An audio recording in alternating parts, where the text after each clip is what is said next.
Hey everybody, this is Devin Francis, also known as Leonard Meltzner, I'm so sleepy still. and you're watching episode 124 of the Adventures in Odyssey Oddcast. What are we talking about today, Victoria? We're going to be doing the Odyssey episode of the month, which is Swept Away Part 2, and then Tornado, because it's disaster week here. It's always disaster week on the Oddcast. Yeah, so episode Devin's 8 crying inside. and outside. Episode 819, Swept Away Part 2, written by Nathan Hubler. What happens? I was waiting for you to ask. So in this episode, one of the first things that happens is Connie and Penny get out of the garage pretty fast, which is good. Mhm. And Connie just like rams down the garage door with the car. I And then forgot the it power was Whit's goes, car. Yeah, it was Whit's car. The power goes on like 10 seconds after, and she was like, "Are you kidding me?"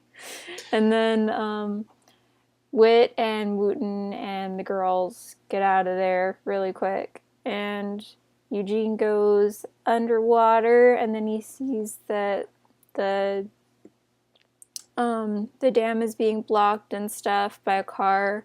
So then they go up, and then they hear that like, oh yeah, the flooding's going down or something, or the water's going down, but that means that the flooding is happening, and then things flood, and then people are helped with like in relief areas, and then it all goes into Odington, and then everyone in Odyssey is just like, yeah, we're safe, and I'm like, those poor people in Odington, and everyone in Odyssey is cheering, and I was like, what's wrong with you sickos? They're all dying, how dare you?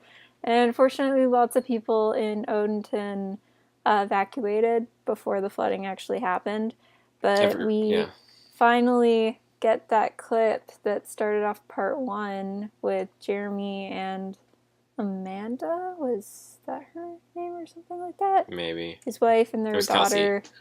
And Kelsey's the daughter. Yeah. No, we find out who they are. What? Wasn't she the mom? No, I think that was the daughter. I thought it was the mom, but I could be wrong. Because Kelsey's like 30 years old. Anyway, we find out who they are. They are, I think the wife is someone who works with Katrina at the school, and Katrina invited them to church, but they were like, nah, so then God destroyed their house. Yeah, it was a callback. It was a callback to when we heard mention of that a couple episodes ago. And it was a couple episodes ago? I thought it was the episode before. I couldn't... It was a while ago. I don't remember exactly what episode it was, but it wasn't an episode where Katrina was in it. I didn't think it was. It was an episode where it's like a Buck and Eugene episode, and Eugene's on the phone with Katrina at the beginning, and he was like, oh, you went and visited these guys? Oh, I'm sorry that they, like, weren't receptive and all that stuff and all that.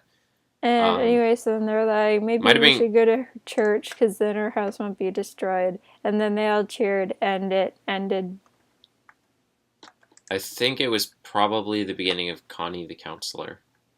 It could have been. It was either that or Legacy, looking at the episodes Eugene was in. Oh, no. I don't think it was Legacy, but... So that was a cool callback. I don't remember what Eugene was doing when he received the letter at the beginning. Do you? Not on the phone with Katrina, I don't think. Okay. But he could have been. I could be wrong. I've only listened to Legacy twice, I think. I really miss the opening stings that they did for the AIOC episodes. Like, for the last couple ones, they've just been having, like the ones that Garrett did? Yeah, they've just been having Bob Smithhauser be like, hey, there's an episode. I really liked with it, like, the clips and the music and stuff came together. I like when they had Crying Brian Dern, because I like and miss Crying Brian Dern, which I'll get into more in the next episode review. The art for this episode gives way too much away. I was like, I would have been genuinely surprised by like the whole Wooten is the one who has to go down and help them, and the car being in the thing. I would have been actually surprised by all of that if it wasn't already in the art. So I was disappointed that it was such spoilery art for this one. Yeah, I was really confused by the art. I actually thought, because I saw the art before I listened to the episode, I thought it was for a future episode, and you accidentally gave me the wrong art when you sent the episode to me. And it was for like a future OAC episode. And I was like, because this has to be like unrelated. This is not the same. It's not a scuba diving adventure. And it is apparently. But you were wrong. Penny broke my heart in this episode. Oh my gosh. I was listening to this at work. I almost cried at work. It was so sad. And Penny was crying, and I was like, Kimmy, don't do this to me. I don't want to hear you sad. Penny and Connie being in the garage, it's funny because in all the tension and the excitement of them being stuck in the garage to the last part, I somehow completely missed that they had both the car and the car keys in there. But at the beginning of this episode, when they did the previously on, I did catch it. And so during the previously on, I was like, wait a minute, they could just drive through the door, and then that is what they went and did. So I didn't figure it out in the last part, but I did figure it out before they did it. So Wooten calls Penny right at the beginning to be like, hey, where are you guys? We're getting kind of worried. Just wanted to make sure that you weren't like trapped in a garage and you're going to drown and die in there. I thought it very odd that we can hear Wooten like actually dialing out Penny's entire number. Because we knew he has a smartphone, specifically as like, he had this keyboard sound effects of an iPhone in The Cure, which could mean an iPhone, could mean an Appleberry, because that's half Apple. But the point is, it's a smartphone, so it's very weird that Wooten wouldn't just tap Penny's name. She should be at the top of his favorites of his contacts. I mean, sometimes I type out numbers instead of just clicking on the contacts. Yeah, but I only do that for home. I think it's actually faster if I have the number memorized to just type it out. It is sometimes, yeah. It just seems odd to me. Because Wooten must go call Penny more than anyone else. So I have too many names in my contacts. I don't like scrolling. I just type it really quick. So Eugene pointed out right near the beginning what I said last time about the dam rapidly eroding from the inside out with the leaks, but I never would have considered that the high pressure stream of water going through the cracks could lead to cavitation bubbles, and then the shock of which collapsing would cause even further damage, like a pistol shrimp snapping, but massive, which is terrifying to think about, especially the fact that they were way out there and they could like hear the explosions of the cavitation bubbles collapsing. It's like, that's really scary. Those are dangerous. Even when a pistol shrimp makes them just by snapping its claws, and that's on a very tiny scale, the heat generated on the surface of those bubbles as they collapse is the temperature of the surface of the sun. And even a shrimp cavitating a bubble underwater creates such a powerful shock wave that it can occlude the sonar of a submarine, because it's such a loud noise through the water from just one shrimp, and the sonar, it like the noise of it over like washes over everything, and the sonar doesn't work in that moment. It's things like this that make me never want to swim in exotic places. So ever. You think about that, and then you think about how large these ones are from the water going through the cracks in the dam and causing like these like shakings and explosions and the loud noises that Eugene and Spencer Hicks could hear, and you realize like how frightening that must be to know like that's happening inside the dam right now. It's amazing it didn't collapse. And then we find out that when they retrofitted the valves, they actually put Eugene through scuba training in order to get that done, which is interesting because I wonder why they would do that. I'm surprised they had enough time to put him through scuba training. Well, they didn't do it now. They did it originally when Mayor Fay like commissioned the project to put the things on the valves on the dam. Oh, that's weird. Yeah, so why would they have anticipated it would ever be necessary for Eugene to have to go diving? Because it makes it more convenient to save time in this episode, Devin. That's why. Yeah, it's interesting because it's like, surely for the original installment, they didn't need Eugene to go down and physically oversee in person the installation of those valves. You don't know that. You weren't there. I don't, but it wouldn't make sense. it's expensive to do scuba training. They could have just brought a camera down there and have him oversee the people who already know how to build things underwater and are certified. I feel like Eugene would already know how to scuba dive. From his and Katrina's escapades? You know, you raise a good point. When we think about everything that they did and everything Penny and Wooten know how to scuba dive. Well, yeah, but they're Penny and Wooten. Yeah, I know. But now that you mention that, even though technically I figured it out before you said it, that's they know how to do parachuting and stuff. That's a good point, Victoria. Thank you.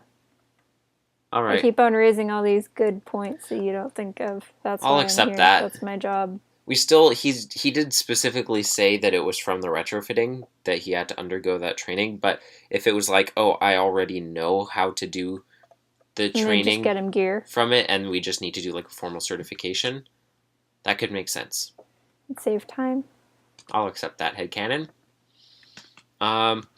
Eugene makes reference to all of the multiple creeks that would have flooded into the lake, which, as we talked about last time, would include Trickle Creek. So they're kind of like, not talking about it in detail, We've gotten but so much history on Odyssey, like, in this past year. Between this and episodes Devin hasn't listened to yet, we're just rolling in the deep.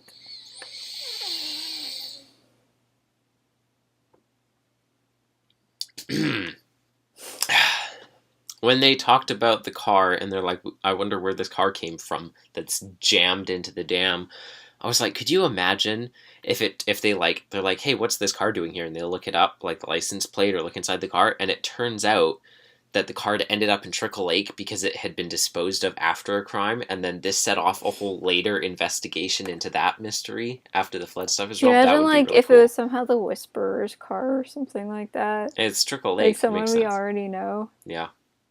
Did you get my pun though? Rolling in the deep because there's water. Yeah. Yeah. It could still happen in the future that they're like, oh, remember that car that was lodged in the dam? Turns out there was like a dead body in the trunk or something like that. Or there was like a whole bunch of drugs or something. Exciting with the car.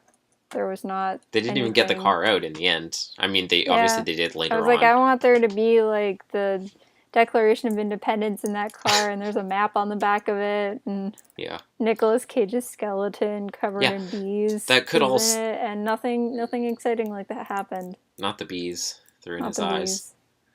That could still all happen, but it didn't in this episode. But that would have been neat if it was like, oh, now this is happening. It would have been very much like, wait, we haven't talked about album 63 yet at this point. You mean 62? 63. We have not talked about Find a Penny or Friend or Foe or anything like that. Hasn't come out. This is the episode before that. Isn't Find a Penny 62? So this is 63 that's coming out right now. Oh, it is? I thought it was 60. Oh. Yeah. Oops. As soon as Spencer Hicks said that the water started retreating from the dam, I started really freaking out.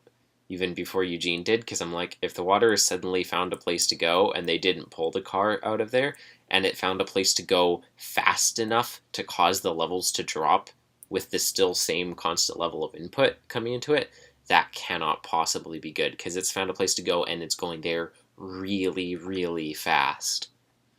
And it turns out it wasn't good. Do we know anyone who lives in Oddington anymore? We just know people who have come from there, right? We know like the Mulligan. Zachary and his mom and Kelly. No, that you're thinking of Richland. Lucy's friend. Oh, never mind. Yeah. Oddington, we know that Cal Jordan. Stuff from Novacom from Cal. Cal Jordan had friends who lived in Oddington. All of Cal's friends are dead except for Alex. And we know that the Mulligans were in the school system there. No, all the Mulligans and their animals are dead. Well, the Mulligans weren't in town. They lived on their farm. But they were in the school system there, the kids. I guess they're pretty good for flooding. We've already seen them survive one flood. That's true. That's true. Both of those. They're good. Hey, I forgot about that flood. Yeah. Could have been the other flood episode we did, Devin. Didn't think of it, did you? They said, I mean, it wasn't the dam that broke in that instance. They talked about it was the levee that collapsed. I just still don't know what a levee is. it's like a dam, but it's different. It's smaller and stuff. I don't know exactly So technically it's the a dam. difference. It wasn't the Odyssey. It wasn't the Trickle Lake Dam.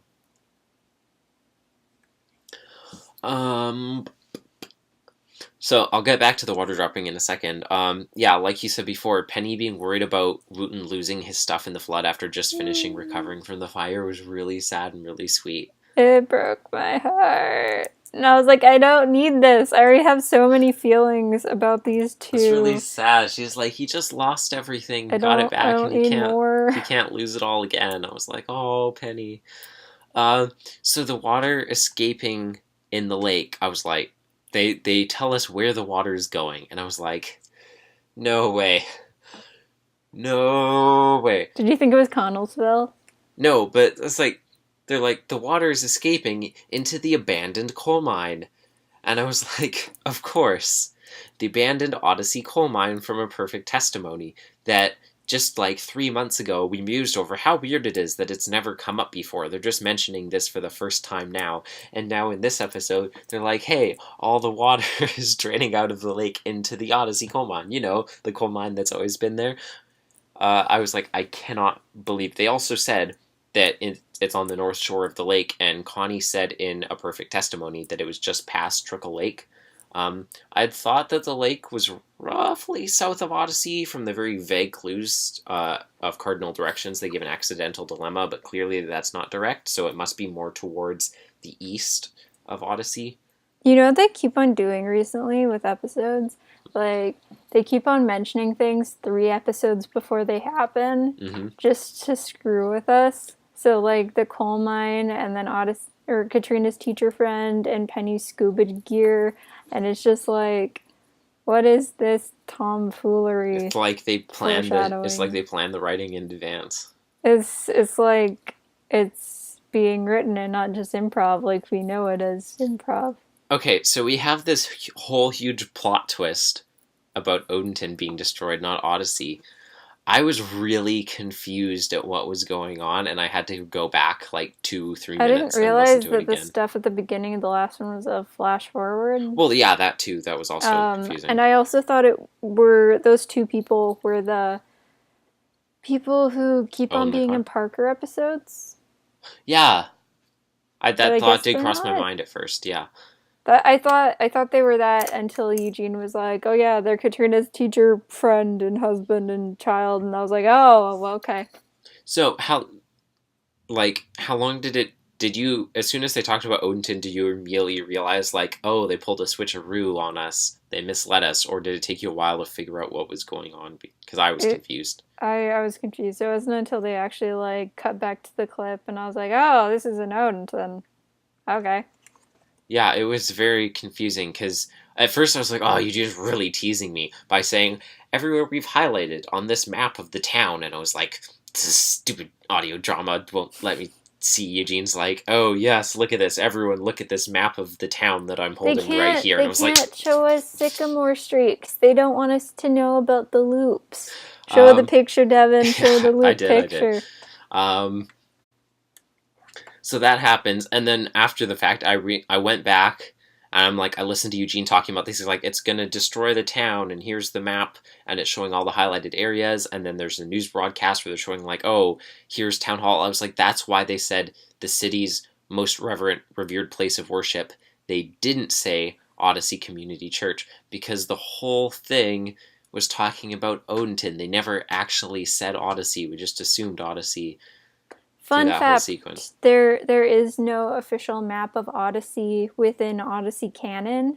It's a lot like that version of D&D where you find out stats as you go through the game. That's more accurate than last time you brought that up. Find out what the landscape of Odyssey is in the surrounding area as episodes come out and flesh out the area a lot more. They just add things to the map. They're as frustrated as you are about this. It's kind of like the Goblin Kingdom. In Labyrinth? Yes. How so? It's like that, or like it's this very non-Euclidean space antechamber, or layers of fear kind of thing, where it's like you don't Or know it's where like anything really is. confusing. You just kind of have to like set out in a direction, and maybe you'll find the place that you're trying to go. It's And like then the you walk first. into an Escher room and there's like babies hanging on the ceiling and like 6 David Bowies and you're like, gosh darn it. Yeah, it's kind of like the furthest ring in Homestuck, where it's like you kind of go and time and space flow parallel to each other, but there's See, no fixed this point is of why no reference one knows about the secret tunnel under Whit's End or anything like that. It's not on any of the maps or because there are none. anything. Because there are none, or at least there aren't any that have everything. It's just only the stuff we know, they know, and vice versa. Yeah, So, does that make you feel better, Devin? yeah. That's a no. Um, the sound design of when the flood hit was like that, like after Eugene's talking to him, and then you just hear like the crash, boom, splash, all the stuff like that. I was listening, I was like, I was thinking, man, wish I could see this animated, and then I thought of the quality of animation in AIO animated TV shows, and I was like, never mind. They would make the mouth of the river not move at the right time of the sound effects. So we talked last time. I got us to theorize about whether or not the flood was actually going to hit. I really didn't. Going through this episode, I really did not think the flood was actually going to happen, or at least if it did, it wasn't going to hit hard. I thought it was going to hit Odyssey. I mean, it didn't. Pretty decently hard enough that it would take them a couple episodes to recover. Yeah, it didn't hit Odyssey in the end, but the sneaky bait and switch really confused me until Eugene said the Odyssey didn't flood, and I was like, that's the moment I was like, wait, what? But they just what? And then I thought about it, and I was like, I said before, I like how they were all cheering when they're like, Odenton's been destroyed, and I was like, what's wrong with you people? We win the sports forever. We win the best flower in the district competition. So yeah, sneaky Nathan. Sneaky Nathan, that's his nickname that he grew up with. So on the news broadcast, they're like, Odenton may be wiped off the map. They may never recover. And I was like, holy crap, that's crazy. Like, I was like, I can't believe that they would maybe destroy the nearest city to Odyssey in an AIOC episode. This isn't even an album. I thought it was going to be Connellsville, and I was totally going to be like, suck it, Connellsville. and then it was Odenton. I was like, oh, this isn't as funny, because we don't really know anyone from Odenton, so I just feel bad. I mean, it's not like we know a ton of people from Connellsville. It's a really funny running joke to rag on Connellsville, even though, like, that's where the Washingtons live and a lot of other characters that they don't live there. Really care about. Or they live, like, on the border of Odyssey, but they run the Whit's End in Connellsville. Yeah, and all the people in Oswald Heights, Victoria. I don't want them to flood. There's what's-his-face and his sister, Tony, and his sister, Brianna. whose name Brianna. I like them. So we have, well, I mean, granted, they did go to live with the Mulligans. Oh, wait, no! They live with the Mulligans! They're all dead! Darn. I love him. They wanted your eyes widened right after you said that. This realization hit him. They wanted a better life, Victoria. No matter what, they can't win. It's just no. Oh. R.I.P. in pieces. Yeah, that's very tragic. Like I said, they're still probably fine because they're not actually in Odenton, but we don't know unless they show up. We don't know. We will never know. Then again, there's also that rule that says, like, if they die off screen, that means they're not really dead. So that means no one in Odenton died. I mean, they already said no one in Odenton died, so no one in Odenton died. Yes, we agree. So we have a bunch of Convoy of Hope stuff, and it's like, hey, everyone's serving, everyone's really grateful, they're giving them all this junk and stuff. Whit's like, I have an 18-wheeler, here, let's drive this stuff over, and I'm like, of course Whit has his commercial vehicle license, why not? Otherwise, what would he drive away in after he skydives out of the plane he was just piloting? Do you think that he, like, buys the planes and then he just lets them crash? And then he buys another plane because he's so rich. The funny thing is, Whit is perfectly capable of and probably has created his own autopilot programs that he's programmed. But he just lets them crash. He doesn't use them. He gets a thrill trying to hit the ground faster than the airplane does and trying to avoid the explosion. The drama of it all. Yeah. But he has to be close enough that he can, like, feel the heat blast as he walks away in slow motion without looking at it. I was going to say he has to be, there's that fine line of being close enough that you can, like, walk away in a really cool way in case someone's looking or filming or something. But far enough away that you keep your eyebrows. Be too close that you die. I was going to say, underneath the parachute backpack straps, he's wearing a t-shirt that says, "Cool grandpas don't look at explosions." Jenny and Monty got it for him. And yeah, move over, full body contact chess. There's a new cool action sport in town, and it's exploding airplane parachuting. See, the thing is, while Whit doesn't use his autopilot program on the planes and lets them crash, he does have a self-driving program for the 18-wheeler so that it's already driving on the road, and after he jumps out of the plane he was piloting and parachutes down, he lands in the truck and starts driving it away when it was, like, already in motion on the highway. Yeah. Do you ever think about the full body contact chess joke in The Replacements? Because I think about thought it you just made that up. Too much. No, there's this one thing where they're talking about sports and it says, like, oh yeah, Sheldon's free to do this or whatever after he's done playing his game of full body contact chess. I mean, isn't that just like Harry Potter? It cuts to him and his dad, and they're sitting in chairs and they're like, they have pillows duct taped to their body and they're moving chess pieces, and it's so weird. I thought full body contact chess is what they did in Harry Potter. No. That's just murder chess. So, like you said, we come back to this scene and it's like, oh, this was the opening scene from part 1. And it turns out that this was a scene from the future, which is interesting because there was no indication of a move back into the past in the first episode. It was like, nope. This happens and then it cuts to Ted's news broadcast. See, what I think actually happened is that happened, and then the first episode happened, and then this happened, and the flood was actually so severe, it caused a time loop. Mm-hmm. So now these 2 episodes are going to repeat forever. Yeah. Ebb and flow, you might call it. So, yeah, there's a callback to, like, Katrina talking about trying to witness to that family, and I was like, man, that's cool, because I was like, oh, I remember that happened. And like I said... for some reason, I thought that was in part 1. No, it was a while ago, yeah. The mother, maybe the daughter, I'm pretty sure it was the mother, was played by Kelsey Lansdowne, as we said, Chris's daughter, who has not been on the show in many a year. So that's neat. Oh, cool. You didn't pick up on that in the credits when Chris said, Kelsey Lansdowne, I'm Chris, Kelsey's mom, ha ha ha. She said that? Yes. I was at work when I was listening to it. Yeah, she did say that. And doing stuff, so... Yeah. And then for the online stuff... I can just imagine her staring Kelsey dead in the eyes on the other side of the recording booth when she said that. Kelsey was also, I believe, in one of the new episodes that they just recorded as well, I think. She is the voice replacement for Jay in the new episode. Yeah, fun fact. She replaced Whit. Yeah, she's going to be the 4th Whit.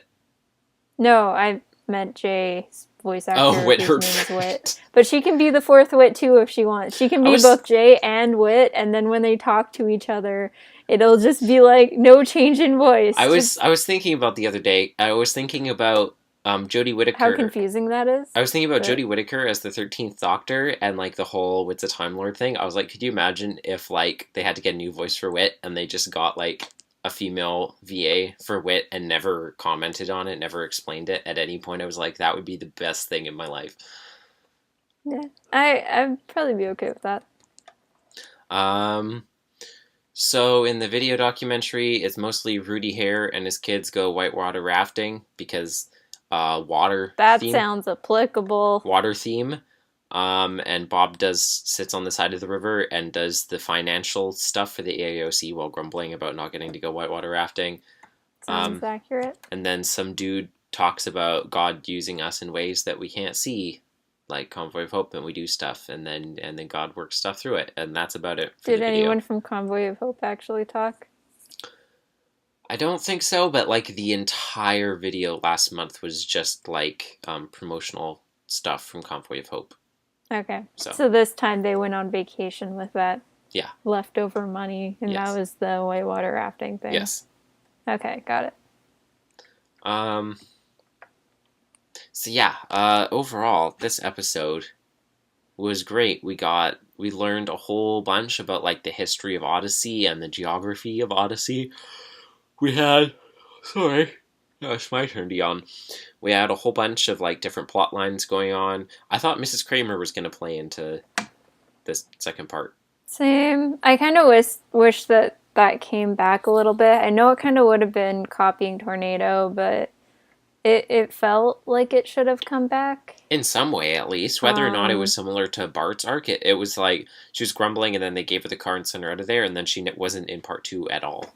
Yeah, she wasn't even mentioned. But it's also like, when I think about it, how would she have come back? I mean, I don't know. But yeah, there was all that stuff with her and Connie and Penny and her, and they were trapped in the house. I think my complaints, because I always gotta be the negative one here. When you're not being the negative one, I'm the negative one. Gotta balance. What? Gotta balance. Yeah. There wasn't any indication that the first scene in part 1 was a flash forward. Mm-hmm. That would have been nice, because even if it was something trying to surprise us and stuff, it still works as a surprise knowing it's a flash forward. Yeah, because that makes you think that Odyssey's gonna flood either way. You could do something subtle where it's like you probably won't notice that there's a hint at it until the next time through. Like they did this. Oh, I'm really sorry. I'm not tired. I don't know I'm yawning so much. It's your fault, Victoria. Probably. They did this really masterfully in It Happened at Four Corners, where at the end of the episode, of course, you're like, oh, Bernard was telling a story the entire time. When did it transition? You go back and listen to it, and you realize when Bernard first started transitioning into the story, there was a really quiet, like, harp transition in the background that I did not hear at all the first time I heard the episode. And then I went back and I was like, oh, that was always there, that transition point where it cut off from real Bernard to story Bernard. I don't think I've ever noticed that small harp, but I know the point when it changes, so I'm okay with that. So yeah, I don't think there was anything like that. It was just like, here's this, and then news broadcast. So yeah, it is really odd that... I thought the news broadcast in the first episode went on way too long. It wasn't as bad the second time I listened to it. You mean like all the time, like interviewing? It was like the first 7 minutes, and it was just like news broadcasting, and I was like, I feel like we could have cut this back a little bit. Like cut back on the time spent talking to Whit about Convoy of Hope, or no, that was most cut of it, back right? on just like the newscaster segment. Well, yeah, but I'm trying to remember what the segment consisted of. Right? It was like talking about the flooding and the storm. It consisted of him talking to Whit, talking to Eugene, and talking to a couple other people and just giving like history on things. I mean, I feel like it delivered the exposition pretty solidly in like a format that made sense, and then it. But I still got bored. I felt like I was reading a Wikipedia page. That's what I want. I want the history of Odyssey concisely and clearly delivered in a Wikipedia-like format, instead of having to loosely infer things by connecting info across dozens of episodes. News guy is so much more entertaining if Jay's there too, just talking about how his parents fall asleep while watching his stuff because it's boring. Shout out to... And I'm like, now I know your parents fall asleep. He is boring, Jay. Whereas you're like, this is my bread and butter. Please give me more. Yes. Please, may I have some more exposition? It was like sweet sugar water to my hungry ant-ness. Sugar water is actually like the grossest thing ever. Not if you're an ant or a bee. Well, and I was buzzing with excitement. Devin? Sorry? Do I look like an ant or a bee to you? So, I really liked all of the multi-plot crossing over stuff. It was like we had 3 main prongs to the story here. We had Penny and Connie and partially Mrs. Kramer, and then we had Woot and Witten and Convoy of Hope. And yes, I did that on purpose. Okay, just checking.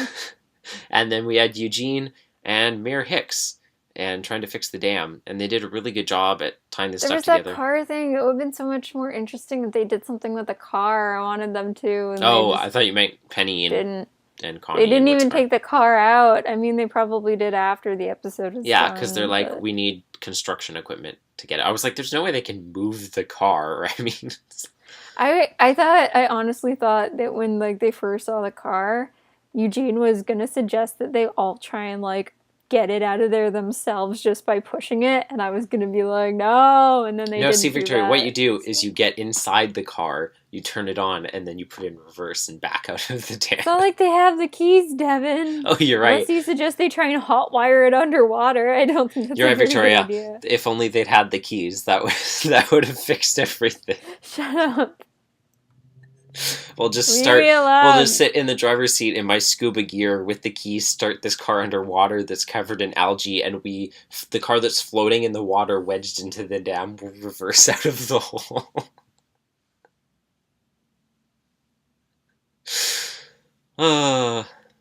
This is my last episode of The Adventures in Odyssey Oddcast. It was nice to talk to you all. That's not true. We've already filmed the entire next episode. Oh, darn it. You're right. Now I'm trapped here. You're just ruining my day. You know that? That's what I'm here for. Hey, you know what? You get to go to the lake tomorrow. I don't, so I need to bring you down a little bit. I will give this episode a 3.7 out of 5. I have my problems with it, but overall, it was pretty good. I'm going to give this episode a 4.5 out of 5. I think the sound design was phenomenal. I was very interested in the story. They did a great job of bringing in lore. There was that callback with the Katrina's family stuff, and it was just like a bunch of plots coming together. And they brought back Spencer Hicks. I really liked it. I'm going to give it... They brought back the reporter guy. 4.7. You can change to. That's my rating. Next episode, Tornado. Yeah. We're talking about Tornado now, so we'll turn you over to that right now. And we're back now to talk about episode 397, Tornado! Exclamation mark. I wanted to do an introduction thing so I could say some things that are expensive are worse. But this episode is not one of them because it's fantastic. It's written by John B.B., one of the few episodes that ends in an exclamation point. There's this. There's Gotcha. The Boy Who Cried Destructo. Are there any others? Not that I can think of. Let us know in the comments. Aloha Oi? Is that? No. Sorry? No. Aloha Oi I don't think has an exclamation. I think it might. I'll check. I'll check. You keep on talking. What happens in Tornado, though? It's your turn to talk. Oh, no, you talk. I want to check. Yeah, but what happens in Tornado, Victoria? That's your question to answer. You talk. You give the summary. I always give the summaries. Yeah, because that was your whole thing. You're like, hey, this is my idea, and I'm going to do it every time. Yes, it does have an exclamation mark. Oh, I win. Yes, you do. So, Tornado is a fantastic episode. So, in this episode,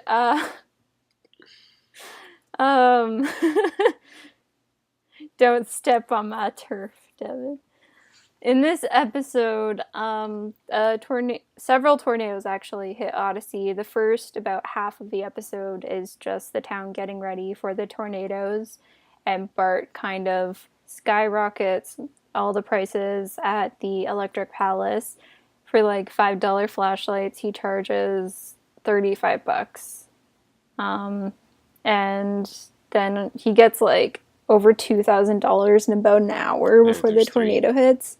So him and Doris and Rodney aren't at home when they're supposed to be like getting their houses ready for the tornadoes. I mean, let's be real. They might have died if they were home. So that's true. So I think 3 or 4 tornadoes hit Odyssey, and the Rathbone house is like completely destroyed. Lots of other places are destroyed too. And the Electric Palace. And the Electric Palace is partially destroyed, not as bad as the Rathbone house. And there's a large focus on the Strasberg family. This was one of Mandy's first episodes in the show. And so then she really wants to help, and she keeps on saying that, but David's like, no, you're too little, and so you can't help. And he says it like so, that because he is also very little. Yeah, he is very small. And I'm like, I can't believe I've heard you and you're like voiced by a 26-year-old and you're 19. Anyway. Yeah, I was right. This is Mandy's second episode.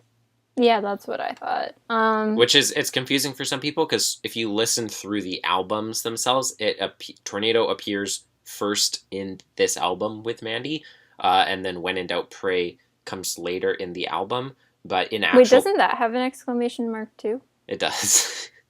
I'm looking at it right here. Yes, it does. I'm on top of this. I'm looking at it and I didn't notice. Anyway, it appears later in the album, but it is chronologically earlier. So When in Doubt Pray, contrary to popular belief, is actually Mandy's first episode. So lots of crying Brian Dern in this episode, which is a delight because I love Corey Burton. I want him to come back to the show, do more voice acting. He's also Yensid in Kingdom Hearts and some other Disney things, and he's like so many different people. He's almost as big as Jess Harnell in the amount of voice acting credits he has. He's pretty big. Somehow Will Ryan has more voice acting credits than him on Odyssey. But that's probably because... only by a little bit, and that's because Will's in the studio more often, because he's in almost every episode. Anyway,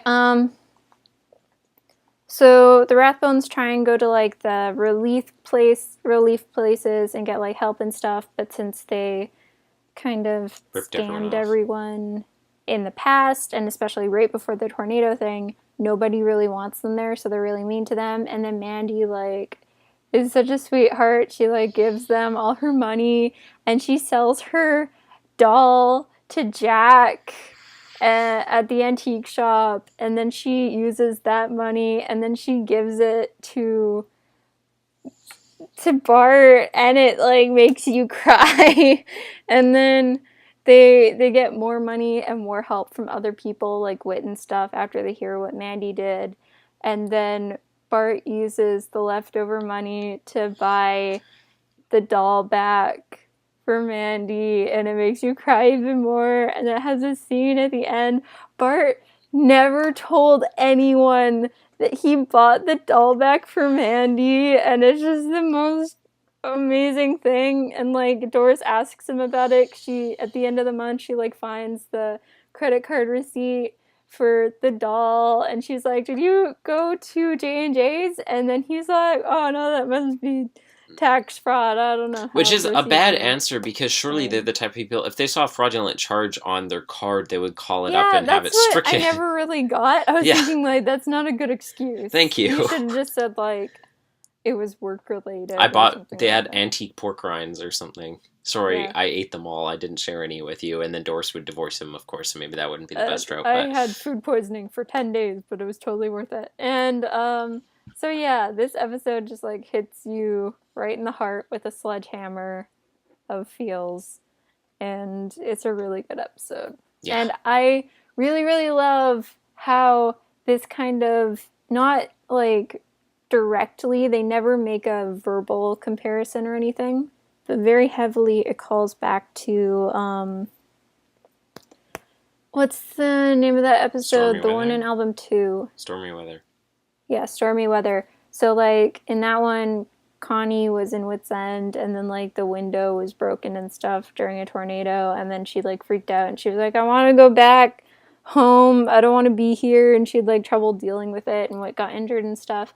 In this, Whit is, like, out of town when the tornadoes hit, Chicago, and Eugene is at the college doing stuff there, and Connie's the only person running the shop, and she panics a little bit at first, but then she's like, nah, I got this covered, and she, like, shuts everything down, she gets the kids out, and then she just, like, owns it all, and I'm like, that's my girl, that's character development right there. I'm so proud of you. I pointed that out. I'm like, I like how Connie knows to close all the shutters on the windows because of the tornado and stormy weather, and she I don't really think I ever necessarily thought about it until I listened to it this past time, because there's a difference between listening to things for fun and listening to it when you're going to review it. Yeah. So the episode opens up with crying Brian Dern here for I miss him so much. He's such a good character. Morning radio talk show host. Is this Melvin's only episode? Wait, I'm trying to remember because I did He look has it up. such a familiar voice, but I feel like he's been in more stuff. I actually do but talk. I do talk about this later. I'm don't pretty know. sure he does show up later, Okay. if I remember correctly. We'll talk about it later.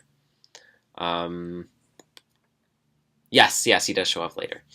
Okay, because like Melvin's, I think Melvin might actually have like the best moment in the entire episode. Yes. Like sound design wise. Yes. Like when he says like it feels like I'm in the eye of a storm or whatever his line is, and it's like so beautiful, and you can just like hear the warble in his voice and stuff, and you can hear the wind in the background and the music, and you're like, oh my gosh, he's gonna die, and it's just. Oh my gosh, it's such good Yeah, I did design. look up to see if he's in any more episodes to know if he actually did die or not here. Yeah, what episodes is he? He is only one more episode. He reports on Tom's trial in exactly as planned in Battle Lines. Okay. So yeah. So we not dead. We start out and Brian is like, Melvin, our intrepid weather person, looks like he's about to have a stroke. And it's weird to me because Melvin, evidently, it's like Melvin just found out about what's going on, and so he's like really scared. All of a sudden, he comes up to report on this, and I'm like, I feel like the radio's weather person probably should have known about, quote, the largest storm cell in the county in years that's spawning tornadoes and destroying 11 houses. We never said Melvin was good at his job. I feel like he should have known about this slightly before it started spawning tornadoes and destroying 11 houses. Never said he was any good at his job. We just said it was his job. Then as he starts describing the storm, I started freaking out because I realized just after we were talking about all this geography stuff and swept away, I knew that close listening to geographic clues in episodes as we review them would eventually pay off really big time, and it did here because we finally know roughly the direction of Connellsville, because Melvin says that already 11 houses have been destroyed in the western part of the county as the system bulldozed its way through. And he also says that the storm is going to hit Connellsville first, and then later Odyssey. So if the storm has already been destroying houses in the west, and it's moving across, and it's going to hit Connellsville and then Odyssey, that means that Connellsville must be roughly to the west of Odyssey. It could be like northwest or southwest or whatever, but it's in that general direction. And I was like... So, like, how's your wall pinup of the Odyssey map going? Pretty good, all, because the red strings. I always picture Connellsville as being, like, northwest-ish of Odyssey in my head for whatever reason, and so I'm like, it's good. Although Trickle Lake's now not where I thought it was after Swept Away Part 2, but... You cried yourself to sleep only a little bit because of that fact. Only un petit peu. Only a little bit. Yeah. Mandy's episode, though. So this is Aria Curzon's probably third episode. Because I don't think she voiced anyone apart from before Clara. Mandy other than Clara. Yeah. So the episode is framed through Brian Dern's broadcast, kind of like it was slightly less in Swept Away. But, like, I like it more because I like Brian Dern. Yeah, and it keeps on going back He's through so great. It's a great framing device for the narrative because it brings together all the different storylines while still keeping us logically and directly updated on the weather situation on like a time by time basis. So, and Dern I don't know if we've ever reviewed any episodes with him. We probably have, but like he's just really, really funny. Like please call with your tips on how to survive tornadoes. And then Bart calls. He like pulls this scam crap, and then he hangs up, or either that or Dern hangs up on him. I can't remember. And then Dern's like, "Okay, call back with your stories of being scammed by businessmen," or something like that. Well, no, I love it. I feel it's like almost. I'm 95% sure that the line is supposed to be like an ironic, hypocritical line. Because he's like, today's topic now is businessmen who exploit the misfortune of others for their own business. Call in now and talk about it. And it's like, because he's like trying to get them to call into the radio to generate traffic. So that's what he's doing as he says it. That's true. And I also like how he's like, he's not quite doing that. So I'm like, Melvin will be over where the tornadoes are. I'm going to the storm shelter now. I like how he's like, call in, but I'm not going to be listening to your calls, basically. And then he leaves. So there's two like phenomenally sound designed scenes with Melvin. The first one is my favorite one. I've always adored the audiography, whatever the acoustic version of cinematography is. I actually thought about this. I'm like, I have no idea. Is there a version of cinematography for sound? Sounds okay. So I'm like, the audiography of I don't think that's a when word, Brian, let's roll with it. When Brian cuts to Melvin, whose powerful and commanding voice quickly delivers the Odyssey Weather Service has issued a severe thunderstorm warning and a tornado watch. In the next couple of hours, be prepared for heavy rain, very strong winds, and lightning. And the storm music like builds behind it as he's saying it, and then there's a big thunder crash at the end, and then it transitions to like the rain falling and the Strasburgs running down the street. And it's like, it's like that moment I said in every episode where it's like you have like this building moment of tension as you realize the stakes of it, and the music like combines with it, and then the storm sounds, and it's like bam! It's excellent, and that's that episode. In this episode, I've always thought that it's like is the emphatic and concise delivery combined with the music and the sound effects timing. It's just like this incredible mood setter for the first half of the episode.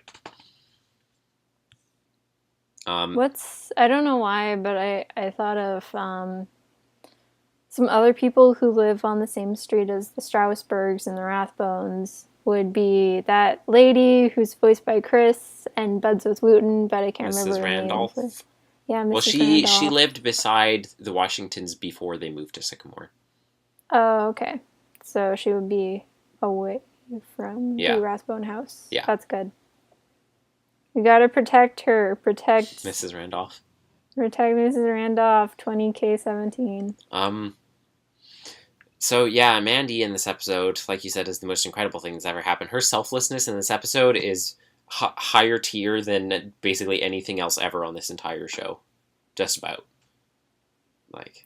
She gives away her doll. She's so pure, and then buys it back. And then, I said pretty recently, when we did I Slap Floor. Yeah, I thought about that, and I was like, "Oh, we gotta take that back." Yeah, I said pretty recently Bart's best scene was in I Slap Floor. That I Slap Floor was maybe Bart's most character developmental episode besides The Other Woman, but I think this is actually number one, followed by The Other Woman. Mm-hmm. I remember in that scene, Bart talks about like his family history a little bit, even though it's like probably all made up stuff that he's talking about connected to what Bernard says. Honestly, I feel like the stuff that was said in I Slap Floor, though, it doesn't not line up with his character. It's true.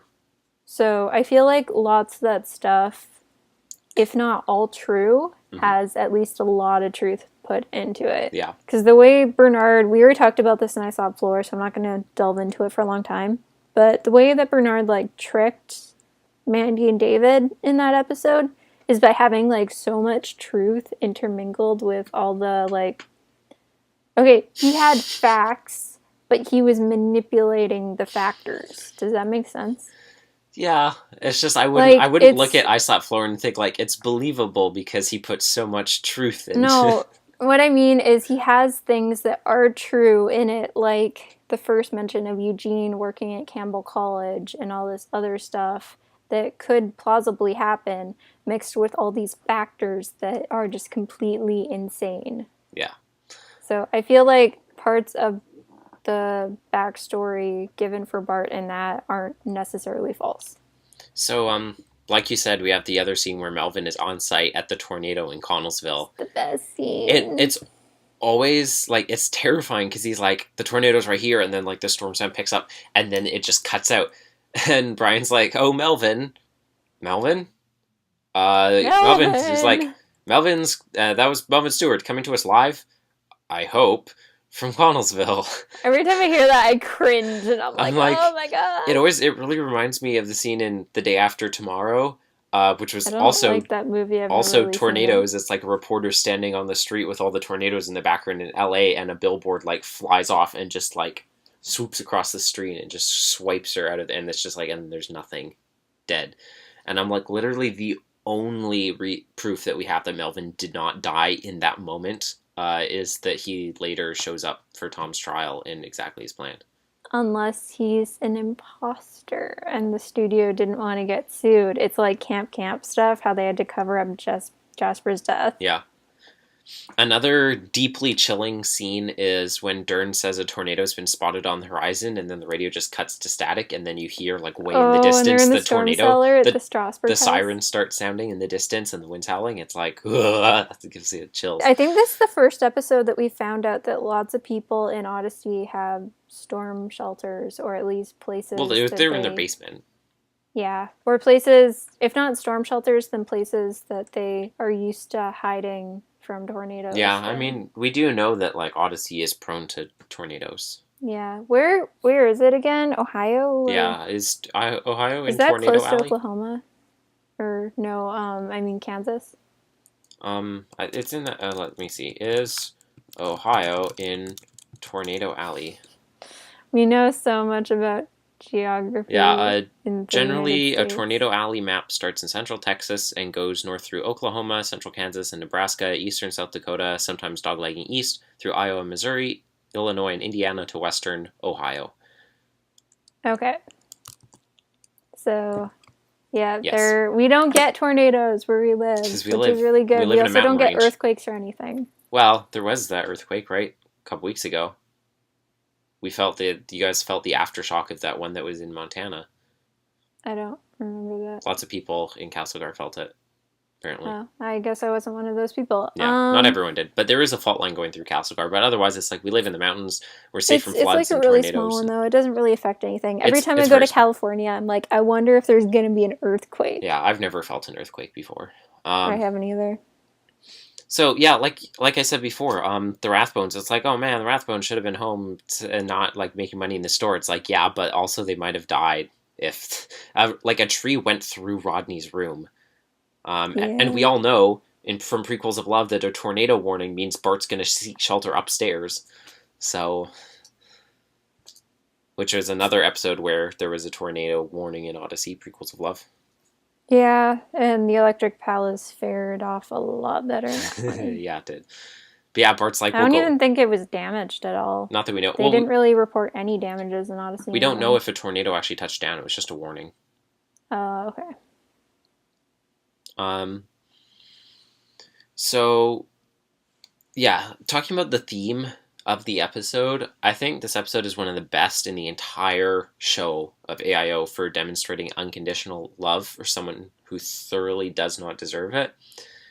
Like, honestly, the thing that gets me about Bart's story in this episode is that it's so true to life. Capitalism never misses a beat to profiteer off the death and misery of others, as much as we do and should decry those who take advantage of those less fortunate like that. I know that when the tables turn and the mighty have fallen, so many of us would act like the Willis guy in the storm shelter and the citizens who are there at the Red Cross. Like, I'm sure more of us than who would want to admit it or even realize it would do that. It's all too easy for a strong sense of justice to lose its heart of mercy and grace in a time of crisis, because it's a very short path from having a strong sense of justice to allow that to be like, we need to bring the hammer down on people who wronged us and who have now been wronged, instead of, showing mercy and grace. It's really easy to say that we align ourselves with Mandy in this episode, but I think that we sometimes need to take a hard look at the way that we think and talk about the greedy and corrupt around us, and make sure that our desire for justice is melded with God's agape love. I can attest to something I need a reminder of every now and then when I see the things that happen around us in the world. It's why God tells us to pray for, not against, those in power over us, whether that's financial, social, or political power over us. Because it's like really easy to, because we should be like, calling out and decrying the people who are like corrupt and who are abusing the people underneath them and stuff like that. But when the tables turn, it's really easy to now be like, hey, we have the power now. Now we're going to punish you for what you've done, in a way that's like becomes more about vengeance than it does about justice. And so it's, practically speaking, it's really hard to not fall into like the people of the Red Cross shelter and instead be like Mandy in that situation. And on that note, I adore Mandy's true heart of a child, where she's confused about why people are angry with Bart, and she decides to disregard it anyways, because She knows that showing love is bigger than whatever he did to the town. In her pure and untainted understanding, she has the most Christ-like response in the entire town. Even Jack is taken aback when he hears about it and shocked that she wants to do that for Bart. And Jack is like the nicest human being in Odyssey. Exactly. That's what I mean. Like, even Jack is like shocked when he hears about this. I get choked up just thinking about what a monumental personal sacrifice Mandy made so she could help someone who was so hated by everyone else. And along the way, everyone tried to like softly talk Mandy out of it. Are you really sure you want to do this? Jack tried to get Rachel to come in to maybe convince her not to do it, and he reminded her she wouldn't be able to play with Polly anymore if she sold her. And then even at the door of the Electric Palace, Rachel was still making extra sure that Mandy didn't want to go back on it. Are you sure you really want to do this? And the thing that's so significant about this is it's not just that Mandy is making this huge personal sacrifice to help them, it's that she's making a hugely personal sacrifice to do something which is financially disproportionately small for the Rathbones. Like, that's what makes this so significant. Like, it's not like she gave up everything, but she was able to really help the Rathbones. She gave up everything knowing that it was still only going to be like a little bit of help for them, but she still did that anyways because she knew it was the right thing to do. And I think that's... And Jack gave her like extra money for the doll. Yeah. And that's the thing that really gets me, is that I know Bart probably like didn't spend any of the money that Mandy gave him and just used all of it to get the doll. But like the price would have been hiked up probably for Polly when he went to go buy her back. I don't know if it's like it would be more than she was paid for or not, but I would think it would be the other way around, where it's like Jack gave her a bunch of money, gave Mandy a bunch of money, but then he was selling her for a smaller price in case Mandy wanted to come buy her back later. Yeah, I think it could be either way. I don't know. I don't know about buying and selling things. Because then it's not a pawn shop. I mean, it would make sense because it's Jack and because it's Mandy if he was like, I'll give you all this money, and also I'm going to sell her for a low price, so if you want to come back later and buy her back, it'll be easy for you to do that. Yeah. Because then it's like Jack is making a loss, and that's, in effect, Jack is donating money to Bart through that. I really love the part where Mandy gives them the drawing that she drew of them, and then the three Doris eyes is like pointing to it. She's like, look, there's Rodney with his like big foot or big face or nose or something like that. Sorry. Bart is like choking up when he gets the money from Mandy, and he's like, thanks, kid, no one's ever done something like this for me before. And I'm like, oh. Yeah, it's like I was saying, the fact that like Mandy made such a huge sacrifice, even knowing that it like for them it wouldn't do much, I realized it's what she's doing is exactly Jesus' parables about the two men tithing, and how like, you know, there's like the rich guy who just gave out of his excess, and then there's the one who gave all that he had even though he was super poor, and it's like the one who was super poor gave more because even though it was only a small financial amount, he gave everything that he had in his offering. As small as the absolute value of his offering was, proportionally it was huge to him, and that's why it made his like the greater sacrifice for God. And that's the exact parable that Mandy is living out here in this episode. And then yeah, it's like just the sweetest thing in the world with Bart and not telling Doris about it. Like, whether or not he didn't tell her because he didn't want her to know, because he was like, this will be my secret thing, or it's because he didn't want her to know that he was like, hey, I spent this money on Mandy's doll. No, I think it's that he wanted to just keep it to himself. Yeah, it's like it's such a beautiful, selfless things. Beautiful anonymous gesture, and the anonymity means so much. And I love how like even the Strasbergs, I don't know why you would think that like the opposite would make me happier, but I really love how the Strasbergs and Mandy and no one else know that it was Bart. I think that young Mandy probably would have thought it was Bart, but everyone else thought it was Jack. And then the listener thinks it's Jack, and then it cuts to Bart, and then you're just sobbing on the floor in the fetal position. Yeah, next thing you know, because Bart's whole thing is about wanting like disproportionate amount of credit for everything he does. So him doing this anonymously, it just means so much more. It's great. There's one thing from the guide about this episode: Q&A with John Beebe. Question: how old is Mandy in Tornado? John Beebe: I pictured Mandy to be about 6 years old, but after this show, she ended up fast-forwarding about 5 years and 7 months. She probably drank some. Yep. She probably drank some of the stuff that Alice had in Wonderland. Then a few years later, in True Calling, album 43, Mandy said she was 14. They say kids grow up fast, and we like to grow them up faster here in Odyssey. Citation needed. Somehow Mandy ended up being the opposite of Connie. Instead of being stuck at one age, she skipped several years. Maybe it's like Mandy's like the scapegoat Day of Atonement kind of thing, where it's like everyone in Odyssey prevents themselves from aging by like taking the force of their aging, and they all put their hands on Mandy's head, and then like all the age goes to Mandy and accelerates. I was gonna say the thing with Mandy that bothers me is the fact that she skipped a bunch of grades and then she ended up going back some grades, but then I remembered my headcanon about the Nova boxes doing that to her, and I was like, oh wait. Yeah, so she does age very quickly, which makes it kind of confusing, because at first Mandy is like friends with Jared, and it's like clearly Jared's a little bit older, but they were in the same kid group. And Jared's first episode, he says his little brother's 2 years old, and then later on, Mandy and Trent are in the same grade. Mandy and Trent get married. Mandy, you cougar. And so I think I could be wrong in saying this might go to Whit or Eugene. No, Whit. It might go to Whit. Little known fact, Mandy's actually 21 years old in the present long ago. I think that Mandy might actually be the character who we've seen the most of their lifespan of in Odyssey. But I could be wrong in saying that, and it could be Whit. I think it's probably Whit. But you're right, second's probably Mandy. Because, like, Mandy, we see her, like, when she's, like, very, very old, and we see her when she's very, very young. Yeah. That's a good point. She's the only one we get a flash forward for in Odyssey. Ever, yeah. Yeah, Whit and then Mandy, you're right. And Jack. And Jack. I mean, we're missing a lot of middle for Jack, but we have some middle where it intersects with Whit. Like, there are characters who are younger than Mandy, but we never see them as young as Mandy and then as old as Mandy gets. So, other than Whit and Jack. Vous êtes correct.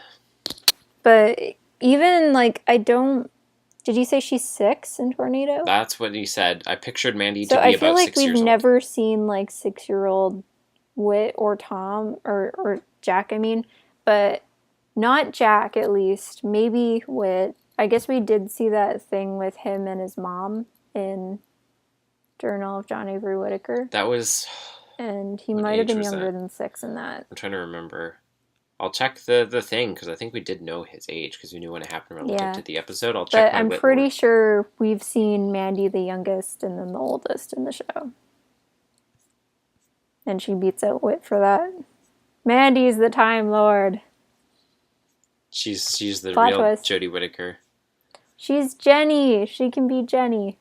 You know, I didn't even think about the fact until Jenny I just said that right now. The fact that the new Doctor's actress's last name is Whittaker. I didn't even think about that. You haven't thought about that? No. Whit was 5 when his mother passed away. Ah, darn it. Okay, Mandy's number 2, then. She's the other character whose life we get to see the most of. Okay, Victoria, final thoughts on this episode. This episode's so good. I think I've already covered everything I really love about it. Any episode with Crying Brian Duran has at least, like, automatic point, or automatic number 1, probably, because he's just a really fun character, even though he's kind of a terrible person. Everything with Mandy's wonderful. Everything with Bart is so beautiful. This episode's really good. The sound design is amazing. Connie, even though she's barely in it, has like a little bit of time to shine, which is super nice. 5 out of 5. And it has Jack, and I love me some Jack, because he is the best. Yeah. I'm also going to give it 5 out of 5. The sound design is exceptionally phenomenal. And the music. And the music. Crying Brian Dern is hilarious. All the stuff with him and Melvin is very dramatic and heavy. There's so much tension and drama in this episode. It's a huge episode. They do dramedy really, really well with Brian in this episode, though. It's a huge episode in terms of like important character developmental stuff and learning about like, you know, and like important things happening to the town between the tornado and storm, and then the Electric Palace, J&J Antiques. Jack is excellent in this episode. It has a fantastic theme, which is like actually really good and strong and convicting, even as an adult. Still, in terms of theme, Mandy has this incredible, this humbling self-sacrifice. It's humbling to listen to her do this at such a young age, and to. Does it give you the honey nut felios? It does. The characters in this episode were all. They did such a great job at giving them motivations, at giving them real motives and everything, and the plot is so interesting. They were able to integrate the storm into different character storylines so well. Everything that we said is just And this plot could have been so cliche so easily, it's not. It's so exciting and scary and dramatic and sweet and like heartbreaking and beautiful. And it's a roller coaster of emotions. Yeah. It's interesting to me, the structure of this episode. You'd think it would be a two-parter, and it is a very long episode. A two-parter just in the fact that it's like we have the first third of the episode is pre-storm, and then the other 2/3 are post-storm. Like it's very much has like this distinct cut point. Before and after. It's like, these two distinct sections to the episode, which are very different from each other. But yeah, 5 out of 5. It's so good. Any episode that can take a story and characterization this good and still lock a solid theme to it that's relevant not only for kids to understand, but is also like still as an adult is still an excellent theme, is like always going to be 5 or almost 5 for me. So yeah, that's that. Some good episodes. What are we doing next time, Devin?